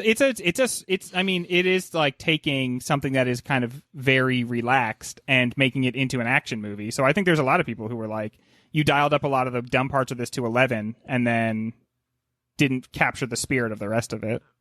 And Ben is upset because Peter Jackson cut Lord Jim Coach John. Yeah, John Ronglong. Gandalf, he's very earthy, and for an old guy, pretty fly. You fools, he fuck. Oh my God, yes. Yeah, you know how you can tell? I think it's it's that undershirt, that he wears where he's got his thumb through the sleeve. I don't know. That's just got a very strong sexual energy for me, and he's so earthy. He's just a very natural. He loves life. I don't know. I just got a feeling he really throws it down. He also has this Shatner-esque wink at everybody he comes across where he's like, that looks a little different than me. Hello. And then he's definitely fucked up a few like, of those curly-haired hobbitses. Yeah, most villages are filled with Gandalf children. And not to constantly bring up the book, which I'll say right at the end of the show, but Gandalf's whole thing is the wizards are like not human; they're kind of like angels, and so the whole idea that he's like this angel with a great destiny, but before that time, he is going to like smoke out and party. I think also includes he's gonna fuck, because once like spoilers, like he's only Gandalf Grey for a little bit, and it's a different person than Gandalf the White. Like it really is like Gandalf the White comes back and he's cool because he's all white and everything or whatever, but he's not a human anymore, or he doesn't seem human-like anymore. Free love. I've never read the book, but this guy's all about the free love. Oh yeah, dude, for sure. How much sweet would you want to hang out in the Shire? So much. Oh god, I just want to like grab a book and go sit under a tree. And then one day Gandalf comes by and he's going to do like crazy fireworks. I want to be a hobbit so bad, you guys. Here's why I think that I would do better in the Shire than Greg is because Greg grabs that book, right, and goes under that tree. And then at any point, any hobbit, me included, is going to be like, oh, it's goddamn national drink if you're reading a book day. And they all throw their books over their shoulder and they drink as much as they fucking can. It's basically like a frat house that has been dedicated to tiny villages. I mean, early in the movie when he comes home from the pub, he is schmammered. Yeah. Like he's drunk, and that's what they do every single night. Like that's weird. Who would do that every single night? A lot has been made of the costuming of this movie when it came out. Costuming has since upped its game in fantasy production since. Do these still look fly, you fools? I didn't see a lot of parts where I didn't see a lot of things where I was like, oh shit, look at that, that's bullshit, that's stupid.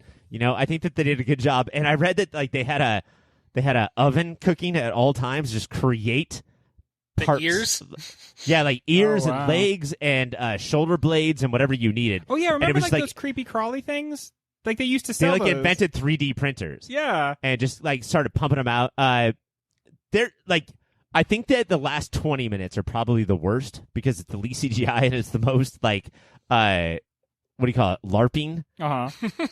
Where like all the characters that we know are like, lightning bolt. Yeah, they're just like gently skipping through the woods as like 4 or 5 orcs are like, I'm gonna get you.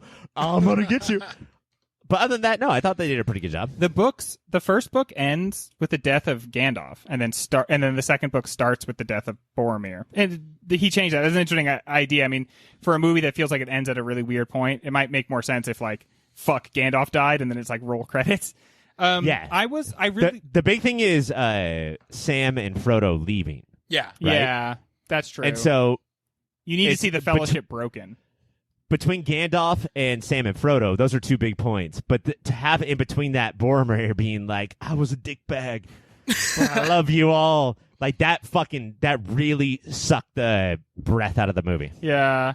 About the costuming, I was one of the people who was really impressed when I first saw it, and watching it this time, I think personally after Game of Thrones, that had costuming that was, and this is an important point, I think, specifically made for the high definition era so that like you could actually see the filigree on the costuming and everything. These costumes look so flat compared to that. There's like no detail on them. And so often, like I really like the way Gandalf the Grey looks. Ian McKellen is so dirty all the time and his like undershirt is kind of dirty. His hat looks like he made it like at a craft fair just yesterday. Like it's got the right shape and everything, but it doesn't look like it's a working wizard's hat. And so the costuming to me took a little bit of a step back on this review. And so much of it is not just it's like budget and scheduling, but no matter what, like you guys seriously flew to an island and tried to film 3 giant movies at the same time. So like I don't know how much I can blame you for having a clean hat and a dirty gown, or if I'm just like, hey, let's not make movies like that. You know, like you're never going to care about one individual moment if you're trying to make that many moments across 10 hours of movie. And sounds like maybe they cared more about the moments off camera where they just were at adult summer camp and dress up.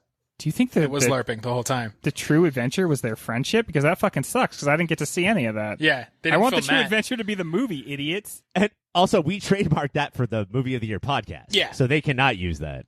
The last question of the speed round is, we've talked about throughout this whole show, is the first thing the film wants us to know is that Sam and Frodo, definitely straight, definitely into hobbitesses, and then the rest of the movie spends time proving how much they're in love. Is the movie actually trying to say anything about that?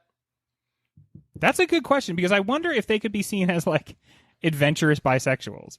Like, when they're out on the road... Is there any other kind? When they're out on the road and it's just the gentlemen, yeah, you know, as Tony Soprano said, there's no women there. So... As every time the three of us have traveled together, we're like, zip code rule. If the three of us are in the same zip code, we gotta have sex. I don't know. Like, rewatching it, like, I do think that there is some stuff there, but I do not think that Peter Jackson is trying to tell a gay story. I think he's trying to make Sam that, like, look how dedicated he is to the goal. Mm-hmm. I think, Even honestly, if that they've got a means really, doing stuff. like, fucked class dynamic. I think it's kind of a gross thing that is inherited from the book, which is, like, that Sam is more than happy to just put his life on hold for Frodo, because it's a great opportunity to be able to support somebody with a lot of money and means, and, like, you know, you're helping make a great man even greater. Like, I think he's not supposed to give a shit about himself because he's a working class stiff, and that's grosser than anything about, That's like... a bummer. Yeah. And I gotta say, even in this movie, probably in future movies, but even in this movie, Frodo's like, no, don't do that. But I gotta say, Sam, don't make I my do While like his it. shoes Yeah. aren't buckled. Yeah, come on, baby. Sam, I'm hungry. No, you don't have to make anything. I was just saying I'm hungry. I'm just letting you know I'm hungry. Gonna get real hangry in a second. That is all the time we have for Speed Round. We're going to take a quick break, and when we come back, awards. It is everybody's favorite time of the show when we start just sitting on our butts and start doing a Rushmore. We start the show with a Rushmore and end with a different Rushmore. This is the heaven Ryan dreamed of. And just 5 segments of Rushmore in a row. Just 4 interstitial Rushmores. So we're going to do the Rushmore of the best moments of this show that we just recorded. Ryan? We usually do that off air. That time when I was like, Rushmore! That's gotta be on. Slammy D. Maybe Pyle. Greg? Best moments of the show. There was like 5 minutes there where I just stared off into space when I realized you guys were both ripping on the movie. Oh, yeah. That was a highlight for me. I realized something, Greg, because you said that like 2 hours into the show, where you had no idea what me and Mike thought, and I still don't think that's clear. Like, I thought this was a good movie, just so everybody You knows. keep Like, saying that you like it, and then when you talk about it, you say mean things. it's a really bad, stupid movie. Yeah. Yeah, that's actually where I'm leaning. I don't think anybody who likes it thinks that it is just a good movie and not also a stupid movie. It's just a matter of how much you think it's a stupid movie. I think we're not supposed to do this right now. This is after the awards. We're getting to the awards. You're For trying to make me talk stupidest about it right now. Who wants to start? We'll go with Ryan. What is your Gandalfiest moment? My Gandalfiest moment, and there's so many. Like, really, he is the MVP of the movie. When he died in the movie, I was like, oh man, I hope he comes back for the Twin Towers. I think that would be so much better if he was in that movie. Does he, Duncan Greg? and Robinson. The What? Twin Towers. Is that a sports? That's a sport. Sorry. And also, Greg, we should point out that there is somebody in the NBA right now named Okay. Duncan Robinson. No. That's fucking weird. Sidebar. There is a basketball player named Duncan Robinson. That is obviously created by a name generator that has run out of ideas. Like, they're just using the names from our childhood Is- basketball players. It's the Mike His Truck. name the Two Tower? Yeah, he should be called the Two Towers. Never forget. What are we doing? You said when he died, he should be in the second one, which that's a weird moment. I don't know if you'll win this one, Ryan. Well, I mean, the Gandalfiest moment might be like, oh, I could save myself. Yeah, you know what? Never mind. Bye. But yeah, he stared at all their annoying faces and went, I'm going to drop. You guys ever like been going into a bar, looked at the table of all your friends, and been like, nah, I'm gonna recall the Yeah. Uber. Just Larry Daviding it, just and walk out. But no, my Gandalfiest moment is because he's the smartest and he's the best. When they're like, all right, we should have a fellowship for sure, but we're all still gonna scream and yell at each other. And he just sits in his chair and rolls his eyes as hard as he could. Does a lot of like fingers to the temples. He's just like, I could solve this right now. I think that's so Gandalf of like, I'm gonna wait and let them figure it out. I'm going to try to channel him at future Thanksgivings for sure, because I always feel like that internally, but do not show up by grabbing my temples. I think the eye roll is the moment. For me, it's something that the movie backed off a little bit on, but the book really does, is you never get as much Gandalf as you want. He always shows up and you're like the Hobbits. You're like, Gandalf, fuck yeah, awesome. And then you're like, oh man, we're gonna hang out, we're gonna do stuff, and he's like, we are gonna do stuff, champ, but I gotta leave for a little bit, and then I'm gonna come back. All of our dads. So the time when Gandalf shows up right in the beginning of the movie, and then he's like, you know what? I gotta go do a lot of homework, and he fucks off to university. And he does research, and he goes through the microfiche and the microfilm and finds out what the ring is about. Is that the Gandalf the Grey moment or the Gandalf the Greg moment? That's the Gandalf the Greyest moment. He's a stoner student. I just think that's so cool. Like the action investigate. What we didn't see is the amount of frisbee and hacky sack he did in the meantime. A lot. And co-eds. Is that the moment where Frodo says, but you've only just arrived, I don't understand? And he goes, neither do I. Yeah. Keep it secret. Yes, that is what I have written down. That is the clear award. It's I just got here, I gotta bounce. I'm going to say something cryptic and then also be like, I don't get it either. Not explaining anything. Goodbye. That is wizard. All right, so I get that. That makes it Gandalf the Mike's dad. That's why that gets the point. In the book, the difference between in the movie, you at least go with Gandalf, so you see like what happens with Saruman and everything. In the book, you just don't see him for like 100 pages, and he comes back and he's like, I've had my own adventure. And you're like, oh, Gandalf, man, I wanted to be there. I don't want to hang out with these chuds. I don't want to hear about like the post-action report. I wanted to like be there when stuff happened. But you still always jump into his arms like a 4-year-old from a fucking catapult. Just Let's hug. One thing we have not talked a ton about on this show is the fact that the hobbits, like their size respective to Gandalf especially, seems to change like within the same scene to where they're up to like his nipples sometimes, and other times they are like small tiny little babies biting around his feet. Yeah. when they show the picture of the 9, like, all right, we've decided this is the 9, and then like there's that one shot of like the team of 9. It's everyone is the wrong height. Peter Jackson was like, I don't care what we do. It's just make everyone some crazy size and make it look photoshopped as fuck. We have a giant reservation at TGI Fridays we got to get to now. Wrap the scene. We're going to get cool tats. Special move. Greg? For me, special move doesn't even go to the main cast. I'm going to give it to the Uruk-hai, who his special move is he throws his shield so that it goes like around Aragorn's neck, so it pins him to the tree. This is such a classic bad guy against a hero move where I'm going to do something cool but non-lethal to you that's going to ultimately end up just killing me instead. All right, this is fucking bullshit because it's clearly Captain America-esque. Like, you're trying to get this point here. Well, no, I think it's clear that he knows how to kill people. He pincushioned Boromir 2 minutes before that. But with this guy, it's like, no, I'm going to let this one linger. There has never been a character in the history of literature or film that was created more to just fucking die than Boromir. Like, his whole job is so that one of the main characters can be said to die permanently. Like, that's all. He just shows up to be like, I think we should be bad and we should do bad things with the ring. And for everyone to be like, no, you're wrong. And then as he's dying to be like, you guys were right about how I was wrong. But like, yeah, even more than like Pip and Merry, that's why I would say that he is the worst character, because right when we get settled into the fact that like, oh no, he's part of the team after he's clearly a bastard, as soon as we get there, he's like, no, I'm a bastard. I want that fucking ring. Give me the ring. I want to look busy. My special move is, and I don't know if this is like how she always does it or if it's just this one time, but Arwen calls a tidal wave. It feels like that what are they called? The Ghost Riders? The Wraiths? The Riders on the Storm. The Riders on the Storm are the scared of water, right? Yeah, they don't like running water. Evil things don't like running water. Yeah, like in Hocus Pocus, when they think the paved road is a river, so they can't climb it, and they're like, wait, this is fine. Mike, take a point off your score, please. No, Mike gets a point. I talked about Hocus Pocus. But then, they're like, oh no, you know what? They might be coming in the water. And then she uses elf powers to call a tidal wave. And I don't know if this is like how it always looks or just for this time, but she makes the tidal wave also look like horses. And I like that style. I like the whole like here's the theme of the day. A lot of people don't know this, but that's actually a Liv Tyler ad lib.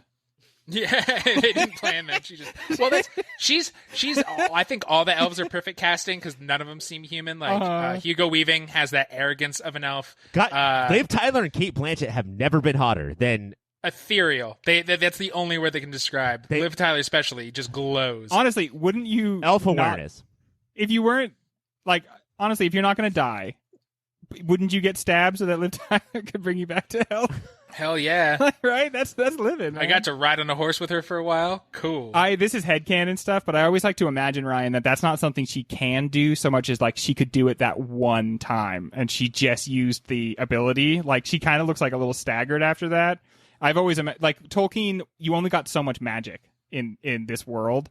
And so I is think it mom lifting up car to say baby? Yeah, and then she right after that she turns to him and she says to Frodo, whatever grace I have in me, let it pass on to him. I think that it's the same kind of move, she's calling out her specials. I know I don't get an award, but I want to call out a special move is when Aragorn is fighting the Nazgul. When Frodo just gets stabbed, there's one trying to sneak away like Snidely Whiplash. This should be the and winner. Aragorn whips a torch behind him and gets it. Like the fucking Fonzie. Like the fucking Lord of the Rings Fonzie. He just throws a torch. That is the most action movie thing that this movie could have used so much more of. The only thing that would have made it better is if he was smoking that torch like a cigarette and then flicked it out onto the bad guy. Or if he threw it at one of the pillars and clanged it off it so that it did a ricochet shot. Yes. That would be dope. Ricochets rule. All right. That's one ricochet point. Performance, Ryan. What is your performance of the film? Oh wait, is it horse wave or shield throw? Or your thing, Mike? You decide. Horse wave. I thought you gave me three choices. I was like, what is the horse? If the horse wave. I mean, we started out the show talking about are we doing cringiest right now? Performance is what I said. Oh, sorry. Performance is what we will do. We started out we ended the show talking about performances, and I think that there was a lot of ones that really tried to do Ian McKellen's line walking of this is what I do, this is how I hang out, and also I am in the fantasy world as well. I really meant what I said when I said that Ian McKellen has the supporting actor Moody locked down after watching this movie. Yeah, I feel like this one is about as Slammy D as it could be because he did what I guess you guys pointed out a lot of the other people didn't do, which is he took maybe the romantic character, the kind of flat allegorical character, and he said what would it be like to be this dude? He's so interested in these people, and why would that be? And I think that underneath so much of what he says, you see the fear and pain that really Gandalf carries with him everywhere. And honestly, that's what's cool about Gandalf. That's what's interesting about Gandalf is he is afraid of this moment because he knows that this moment is what he was made for. And if he fails, he will have failed his whole reason for existence. And he bears that. Yeah. The whole moment where he's I will not use my powers to take the ring from you. I will use my powers to convince you that I would never steal something from you. And now, can you give me the ring based on the fact that now you know that I wasn't trying to steal it from you? He loves the Hobbits more than anybody else in the movie, but he also does have this is fucking bullshit because the roof is so low and I scream at them because they're klutzes. This is the most three-dimensional performance by far. Him hitting himself in the head in Hobbiton, not scripted. Oh, yeah? Peter Jackson was just that's awesome, we're keeping it.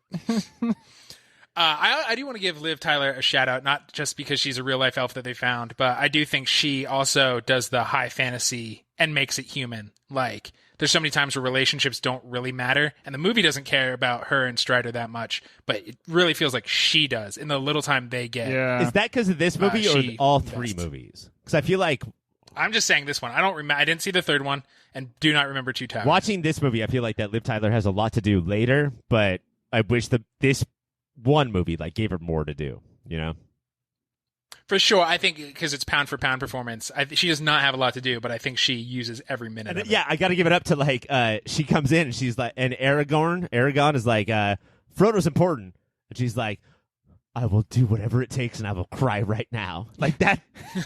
That's pretty bro. Pretty bro. Cringiest cringe that's ever cringed. For me, it's got to be like, none of these people ever really lived. So like, there's nothing that says that like hobbits can't be like 25% black, or like, there's nothing that says any of these people have to be white.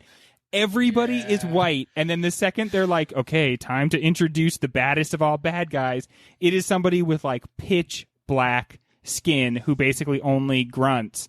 And that makes this movie a lot less fun, like watching it like now and being a little bit older and a little bit more aware of things. Like this, it's not just like it just happens to be that there's all white people in this movie. Like this was a major issue and a major failing, and then for the bad guys to like be the only people of color, and they expand this over the course of these movies. They like double down and triple down on this of like everybody that's a bad guy that has the signifiers of some non-white people, and they pretty much own that throughout the entire run of the movie, and it's just not very cute. A lot of the orcs are not like voiced by white people doing Jamaican accents. Like, it's fucking terrible. Not okay, guys. And when we watch, like, when we have like the big sweeping thing of like the war going on, clearly Peter Jackson's trying to do this thing where it's like white hats versus black hats, but what it is white skin versus dark skin, and they're attacking each other. Yeah, it's a lot. I'm gonna go a little more specific. I'm gonna say just the way that hobbits are talked about, like I said in the beginning of the show, is like how black people were talked about in like early cinema. Just like fun having, where's the hammock, let's get drunk, let's get lazy. And what that also does is that means that like, all right, so Frodo will step up and be a hero, but what that means is that if I get upset, I'm allowed to say whatever I want to them, including Gandalf, and just treat them like they are lower than me. Yeah, or when Boromir is like, we're fighting. Now I'm tickling you. You can't do anything about it. Absolutely. Like, he treats them like toys. And also, if Boromir happened to kick that pail off the ledge and, like, cause the uprising that happens towards the end, Gandalf would not have reacted like that. He's just used to treating hobbits in this way. Just like, you fucking drunk, lazy, fun-having idiots. Specifically those two, and he does it because of, like, who their families are. Took! He's a took! Yeah. Fool of a took. Yeah. There's so much uncomfortable race stuff in this, really, and it informed a lot of other uncomfortable race stuff. Like D&D has just now begun to really deal with the fact that they've like had some races that are just naturally dumber than others. Yeah. Mm-hmm. So it's been a long. I do love D&D players are just like, I know tieflings are supposed to be evil, but I'm just like this goof. Yeah, right. I've never played in a game actually where anybody was like, well, I'm an orc, so that means I'm definitely evil. It's like, I'm an orc, but also my character is Pan, and I ran away from home, and I sawed my tusks off. And But the hard part is that, like, I'm an orc, but I grew up with white people, so I'm okay. Like, no, that does not solve the problem. Like, oh, no, you're just a different culture. Like, that's just making it worse. All right, that's going to have to go to Hobbit treatment. Now the one that matters, the director's signature moment. Ryan? I want to, Mike, like you said in trivia, I want to remind everybody about Peter Jackson's past, because now he's just like make King Kong. Like, I'm just a big-time director. But before this, he made dirty, gross, low-budget horror movies. And so when it comes to his directing, I want to talk about the horror. And I think that, but although he had that drive of, like, being a big-budget person, and I want to talk about the camera, the drone, the thing flying through the fucking disgusting cave volcano of evil, basically creating evil, right? Like, this is what he is all about, is just like, now I have the budget. Making Christmas. like true elves do. But this is the time where he was like, I guess I can't make this movie as scary as I typically like to, but I'm going to do it for this one. And you can tell that this was the scene where he laid on his bed. He would read the book when he was a kid, and he laid on his bed, and he imagined how horrifying this would be. And he had the budget, he had the CGI, and then it would end with that fucking smarmy Saruman and, like, all of the orcs, and just, like, this is literal evil. This is horror. This is how horror works. We talked a little bit about how good he is at building suspense, and I think that it's off and on in this movie, but this is the scene where Peter Jackson's like, fuck yes, this is PJ, baby. Yeah. The blood-curdling screams just throughout the background, the, like, bubbles popping, which is how they're birthed, just like effluvia and gore while the spewing. camera is coming down, he's just like, scream here, bubble pop, everything gross, everything happened. It's like zits. Zits are being popped everywhere. It's just like everything that his mind could create, he can do, but while making like a legit Academy Award-winning movie based on literature. That is his dream. Greg. For me, that is such a good one. That's such an awesome fucking scene. There are real hits and misses. That scene is a great hit for CGI, and then there are misses like the troll. But I feel like I watched this movie and it's 20 years old, and I look at the CGI, and the reason it still looks good to me for the most part is because he knew how to use it. He knew what to render in CGI and what not to render in CGI. And the tentacle monster, I can't believe how much you guys hate on this, like mountain squid. That's the coolest fucking idea of all time. But a squid is a perfect thing to render in CGI because it's so slimy and the surface of it is easy for computers to render. And so they get like a pretty good looking squid fight out of this movie. And I would say most of the CGI in it has a placier feel than any CGI that gets made nowadays. It's way more three-dimensional than a lot of the setting CGI. So I guess my answer is I think he just has a really deft use of CGI, which goes to what you don't try to render. I'll give it in that CGI like, as much as you do. When the squid comes up, like it does look great. It's just that squids will inevitably pick somebody up, and when that happens, it looks like shit.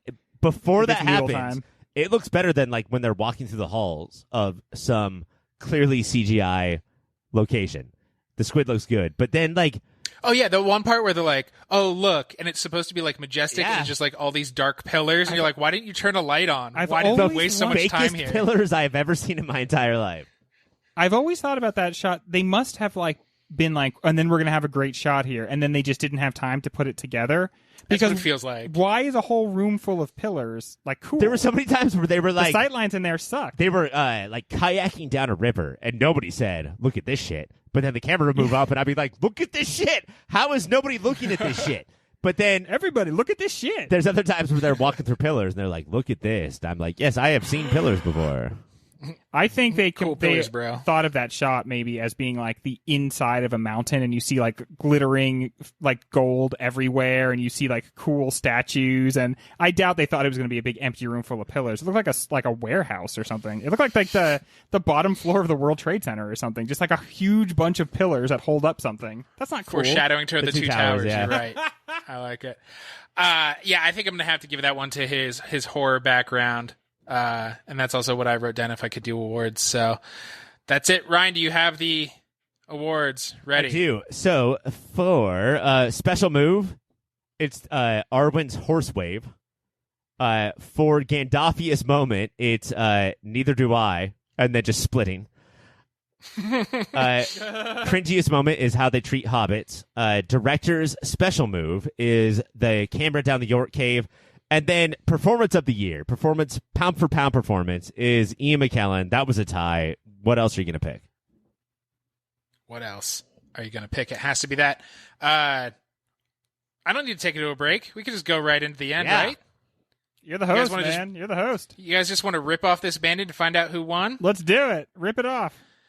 But before that, overall... This is the start of our season, 2001. How are you feeling about Lord of the Rings, Fellowship of the Rings chances? Solid, fun movie. Glad that we watched it. If you could, there's a bag of consolation prizes right over here. This is like nobody. I can tell nobody has anything strongly against this movie. I don't think, but no way is it going to win Movie of the Year. Like no way. Yeah, I would say zero chance. But I would say that like, what a great way to like dive into fantasy genre. Like this is the Blues Brothers, you know, like you get into the blues by listening to the Blues Brothers. It's very confusing, thoroughly enjoyable, but like we have more important movies before this that did the same thing, and we have better made movies after this. I think that I really liked it, but as Greg has been saying all day, if you talk to me about it, it would seem like I did not. Yeah, and I just didn't. I think it's bad. You think this movie's bad? It's boring. Wow, I Didn't did not love find it boring. You think this movie's boring? This is the Yeah. most. See, because this is the reason I say it like that is not because I think you're so wrong. It's because it's the most exciting of the original three. Like, I think that it has like the most action. I think it's almost wall to wall action compared to some of the other ones. Watching this one, I was like, because for years I've been like, why did I never go see Return of the King? Why did I never do that? Watching this one, I go, oh, I get it. Yeah. Like, I know why. Okay, I did not feel like that. Well, let me ask you guys this: if we do when we do movie of the year 02 and 03, do you think that the Lord of the Rings entries are absolute in the Elite Eight? Well, Return of the King won the award, right? That's a hard to argue with. I'm sure they're both absolutely out. Oh wow! Like, yeah, I mean, especially after this, like if it had made more of an impact on us and we were all as a group more into it, I really don't think we want to talk about the third one. Well, maybe it would be interesting actually, because that is the one that won. Right. That's so funny that you like this one and I did not, but you're like, nope, and I'm like, probably we will have to. I just think that, we said so much about all the movies by talking about this one, and I kind of felt like when we picked this to talk about, it would be like emblematic of kind of all of Peter Jackson's Middle-earth moves. I don't. I mean, like, they were very important, and at a certain point, it's not up to us, right? Like, we have to move the movies forward if they were like that big of a deal, Right. That's and true. I'm sure yeah. one will go up against something dumb. Yeah, it's so hard to tell without seeing what it's. Superman Returns, and we're like, well, we're not going to watch But it. okay, so like, but there's a good example though. Like, I would say that this is not a world changer. Like, this is not. I get why it was as popular as it was. It is not. I don't know. It's not going to win Moody of the Year 2001. It's light years better than Superman Returns. It's light years better than almost all Marvel movies. Like, there's still a lot here that is fucking awesome. That's crazy. I disagree hard on that. Because I think Marvel movies give you things to care about, and I just could never bring myself to care about anything going on. I don't even think we except would, for Gandalf. We wouldn't even have the feel of those Marvel movies if it wasn't for Lord of the Rings. I mean, like, honestly, like the kind of the way he injected humor into the action of this movie helped, I think, inform like all of the MCU. I don't think this guy sure, did what to movies what like Tolkien did to books, but what I do think he did was he was like, hey, Michael Bay, hey, Bruckheimer, you suck. We can have big time movies without all of your fucking disgusting, over budget, like masochistic, masculine bullshit, and that is what gave way to the Marvel movies. I buy that. It is time. Everybody's actual favorite moment to find out who won. How are we feeling? How are we feeling, gentlemen? I think It's First hard time because I got ripped judged. apart. it's hard because we don't hear you judging. But I You think just see my face judging. based on the games, I think Ryan might have taken Fuck, it. So no, I there's think no we way. both think the other person won. Interesting. Well, Ryan will always just think the other person won so he can mock them. I do have to say that Greg, you came out with 31 points. Wow, that's a lot of points, Ryan. Which is pretty good. I'm nervous. Pretty good, Ryan. Oh, I lost. Listen to him. And Ryan, you came out with 28 Yeah. points. Greg, you are my legally binding Samwise for the next week. Oh, I really had to win this one, you guys. If I lost, I was going to be like, I don't care because I'm not a competitive person. But if I wasn't going to win this one, like, I was probably not going to win any of them. So I feel good about this. See, I think you got to give yourself more credit, just like Samwise needs to give himself more credit. You can do more without. I guess in this Lord of the Rings is your Frodo. I've always been more of an Arwen, but yeah. Even when Mike is the host, he can only relate to Samwise.